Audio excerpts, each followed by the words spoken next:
Hello everybody, Jamie from FM Scout. In today's episode, we're going to do a little experiment and something I've been wanting to do for a while. It's not going to be over so many episodes, it's just going to be one episode. We've gone forward 20 years. As you can see on the top right, we are in the year 2039. Firstly, thank you to Total Mug, for obviously holidaying the save for me and then sending me the file. So I just want to say thanks to the Mug.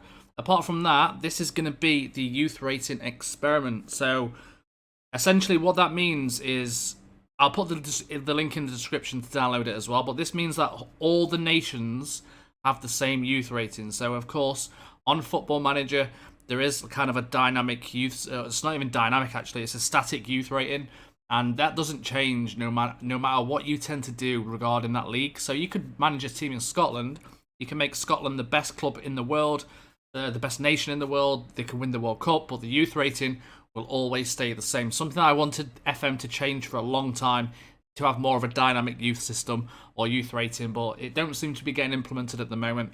So we've took the liberty of making all the nations the exact same. We're going to see if there's been any weird moments, anyone who's won the World Cup. We'll have a look at a few players and stuff like that. But apart from that, make sure you drop a like on the video. If you want to see me do more stuff like this, please let me know in the comments. But apart from that, let's get right into it. So the first thing we're going to look at is the World Cup, and I've noticed already, you can see, so in 2022 in the World Cup, you had Turkey, Brazil and Italy. So Turkey won the World Cup in 2022, which again is a bit of a shock to me. 2026, France won it. Runner-up was Norway. Again, a little bit of a shock. Brazil, France was the 2030. Argentina, Portugal, and then shockingly, in 2038, England and Ireland was the finalist of the 2038 World Cup. So yeah, we'll delve into that a little in a second, but let's just have a quick look at the Euros. Let's just see if there's been any kind of shocks in that as well. We go to the past winners. You can see it was won by Norway in 2020. Holland won it in 2024. Spain 2028. England 2032. And England 2036. So in regards to kind of like the world competitions, not massive. I mean, there is obviously Ireland finishing runner-up. We need to go back to that, so I think that needs to be focused on straight away. So Ireland, let's have a little look. So if we go to Ireland, you can see some of their players they've got. So Aaron O'Donnell, for example, is at Tottenham. He's one of their best players at AMC. He's not the best player in the game, trust me, and he looks really good, right? So yeah, Aaron O'Donnell. Dara Desmond, another striker, who's very, very good. So they got some good players, but of course, what do the players look like? That's the main thing. So these, you can see I've been scrolling through. So these are the values. So take a quick look at these values right here. And the nation. So there's two Austrians there who's valued at 81 million. There's a Ukrainian valued at 86. Honestly, look at the values. I can scroll for a long time and it'll still be above 50 million. Which is absolutely crazy. I think it's a really interesting idea. And to do this on your save would make things really, really hard. Maybe I might do this as a live stream someday. If that's something that you want to see as well. Maybe the youth rating challenge or something.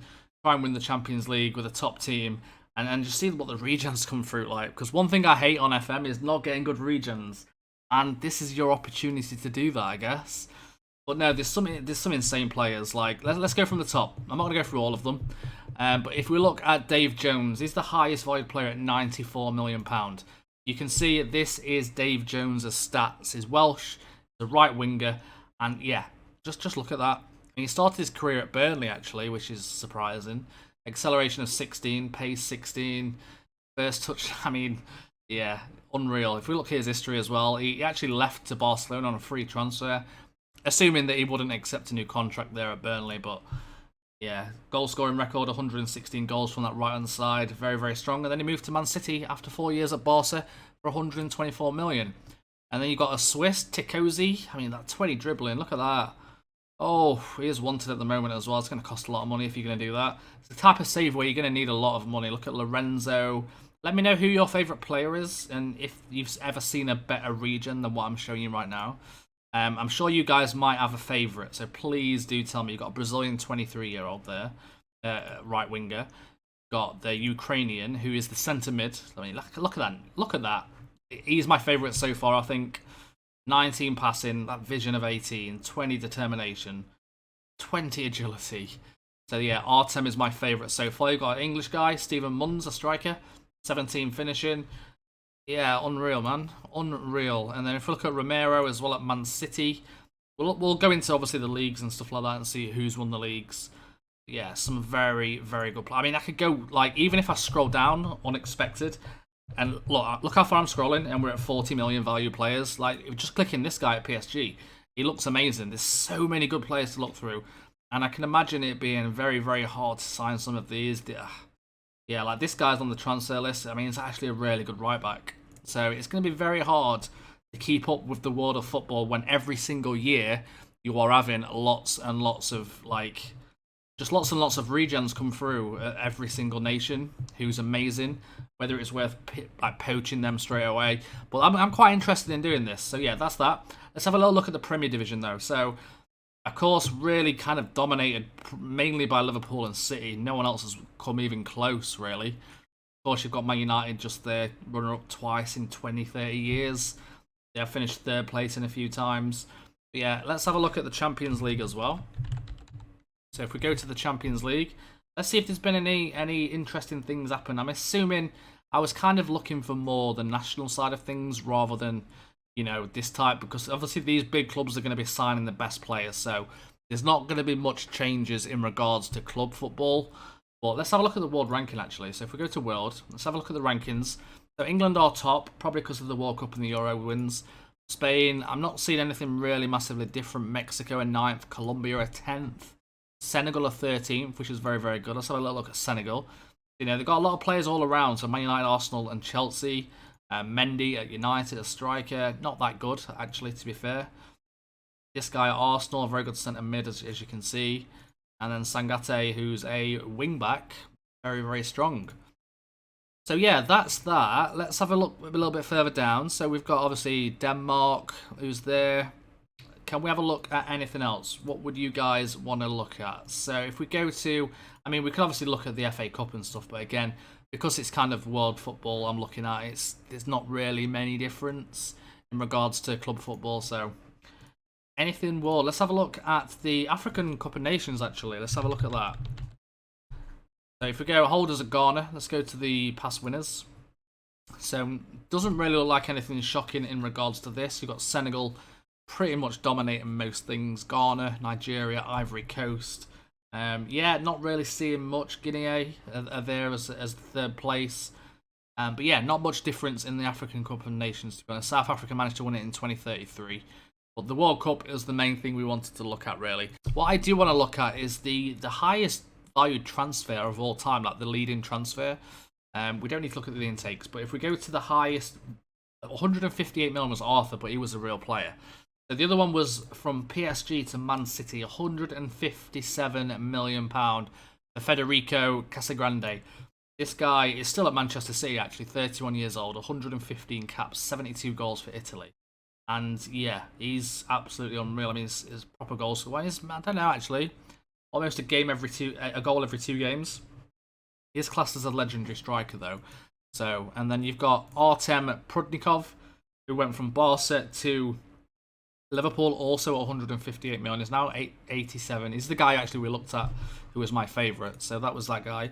Stojanovski. This guy is a 34-year-old Macedonian. Have you ever seen a Macedonian this good? Probably not. AMC Technique 19. Really, really good attributes, like unreal attributes. Very low value, but of course he's 34. You've got a guy from Juventus to Real Madrid, 25-year-old Swiss international, 55 caps, 15 goals, 20 dribbling, 20 agility, and 17 technique. If you guys do want to give this a go, by the way, I will put the link. It is an FM19 database.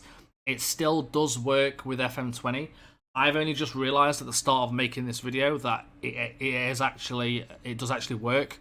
So if you're interested in trying this on one of your saves and popping it on, I know a lot of people generally just kind of use these all the time, just to make it interesting and make the option available for a lot more players that you can sign. Of course, there's a few more as well. Jose Luis Gomez, 34 now, not great. Not really seen many goalkeepers, to be fair, but you've got this guy, David Garcia. But yeah, if we have a little look at that, that's perfect. But no, I mean, most of the transfers, of course, there's some youth intakes. I'm kind of intrigued to see, actually, if we can look at maybe how good the intakes actually are. So, like, this guy is 16. It might be best, actually, I don't know if we can, but can we maybe go to someone like PSG, have a look at their under-19s? I mean, there's only 3 players here. We haven't got a massive database loaded, but these are the type of the 3 players that came through. I mean, they look very poor, to be honest, so I'm not sure where these players, whether they just got lucky. I'm assuming if you had a bigger database, it would kind of be a lot better, I guess. So bear that in mind as well. So like Declan Wilcox looks very good for 16. Looks like mainly the English teams are producing quite a lot, and the Welsh teams. Ashley Jones, you've got Jorge Sousa. But yeah, I mean, look at that guy. He's 16, Portuguese, who's came to Liverpool. 4.1 million value, which is pretty crazy. Another thing you could do, actually, if you do want to, this is probably the best way to do it. If we go to age is at most, let's go 15, so we can see some of the regions. Let's go 16 actually. I'm going to put some of these players. Oh, in fact, we look at value. So yeah, the highest VOD was like Jorge Sousa, and then Matthias at Real Madrid at the B team. Like, look at this guy, 16. He's going to be one of the best players in the game at some point, surely. I mean, look at them attributes for that age. So yeah, that's what it does. That's what the youth thing does. It basically puts your regions, or the regions that come through are really, really good. Like this guy's got 15 finishing as Bob Vett at Ajax. That's a great name. So yeah, hope you've enjoyed the video. I thought I said Teddy Sheringham then, actually. That's Terry Sheringham, not Teddy. But yeah, I hope you've enjoyed the video. If you want me to do any more experiments like this, please let me know. We've pretty much covered everything. I didn't want it to be like a 2-episode thing. We covered everything in one video. I hope you've enjoyed it, and I'll see you all next time. Goodbye, everybody.